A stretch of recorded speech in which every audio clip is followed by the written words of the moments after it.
My Scientology Movie is a 2015 British documentary film about Scientology directed by John Dower, and written by and starring Louis Theroux. The film takes an unconventional approach to the subject matter, featuring young actors auditioning for parts, playing high-profile Scientologists in scenes, recreating accounts from ex-members about incidents involving senior church management. The Church of Scientology responded by putting the filmmakers under surveillance and denouncing. The film, My Scientology Movie, premiered at the London Film Festival on 14 October 2015 before receiving a limited theatrical release in the United Kingdom on 7 October 2016 from BBC Films, with a North American release scheduled for 3 March 2017 from Magnolia Pictures. The film received highly positive reviews from critics. Synopsis: after the Church of Scientology refuses to cooperate in making a documentary, Louis Theroux teams up with former senior church official Mark Rathbun to create dramatic reconstructions of incidents within the church witnessed by Rathbun and other ex-Scientologists. They focus in particular on alleged violent behavior by the church's leader David Miscavige at its secretive Gold Base facility in California, which Theroux visits. The church retaliates by putting Theroux and his film crew under surveillance, leading to camera-wielding confrontations with a Scientology Squirrel Buster team and with church officials outside Gold Base. Theroux raises questions about Rathbun's own former complicity in the church's terroristic activities, leading to tensions between the two men.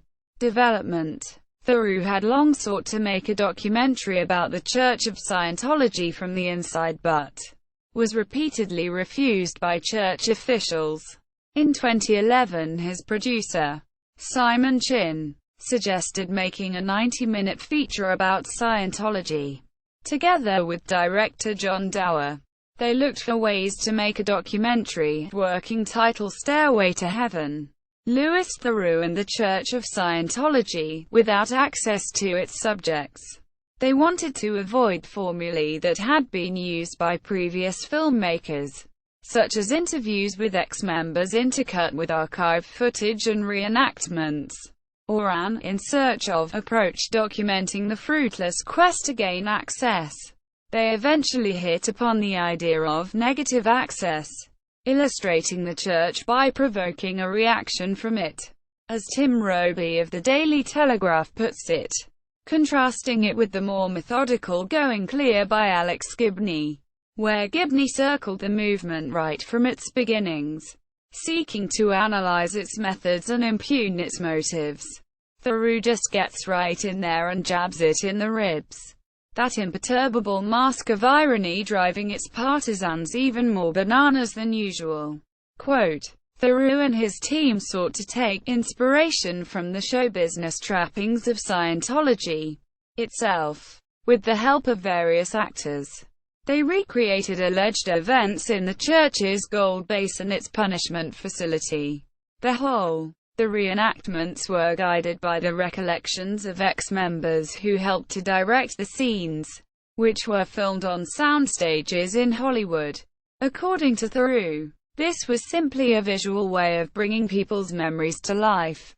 But it soon became clear that the reenactments would also allow me to question and probe those former Scientologists' versions of events.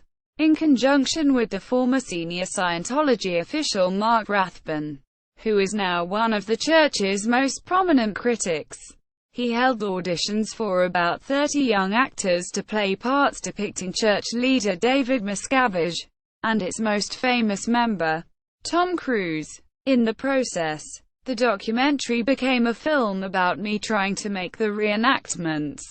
Theroux took inspiration from a film that he had recently seen, Josh Oppenheimer's documentary The Act of Killing, which featured Indonesian genocide heirs reenacting their crimes for the camera.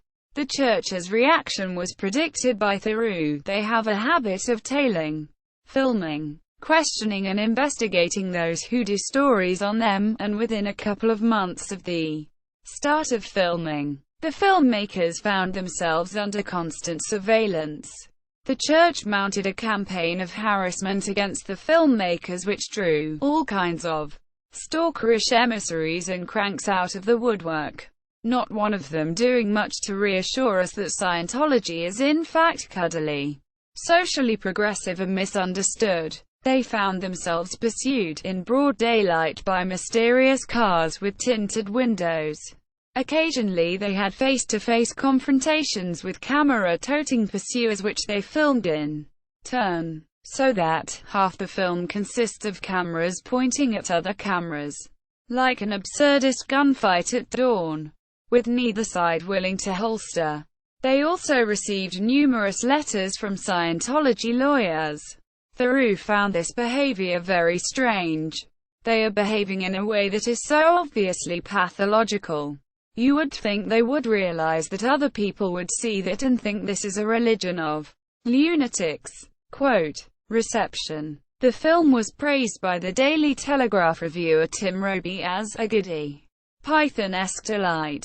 He commented that it was all wickedly tendentious mischief, but when it's this gloriously funny, the points score themselves. Variety magazine reviewer Guy Lodge described it as a riotously funny film that delivered penetrating insights into the fiercely guarded administration of the church that Ron built. It's also a witty essay on the politics of surveillance. Fionnuala Halligan of Screen Daily called the film typically quixotic, consistently funny, and provocative in unexpected ways, describing it as pleasingly eccentric and impish yet effective. The Huffington Post called the film absurdly funny. In The Guardian, John Patterson found that the film pulls off the neat trick of finding a revelatory approach to a topic that's been well covered of late, the Church of Scientology, before concluding that it belongs in the company of the most serious work done on the church. The more sunlight that falls on this dark organization, the better for all of us. However, writing in The Observer, The Guardian's Sunday sister paper, reviewer Wendy Ide was less impressed, finding that this is less an in-depth investigation into the Church of Scientology than an entertaining but highly contrived string of scenes featuring Louis Theroux kicking an anthill and then watching the inhabitants react. However, the one thing we do take from it is that the Church of Scientology is no laughing matter. The definitive film on this subject remains Alex Gibney's Going Clear. Quote, soundtrack. The original music soundtrack from the film was released in September 2016 by Wave Theory Records. Official website. My Scientology Movie at the Internet Movie Database. Interview with producer Simon Chin.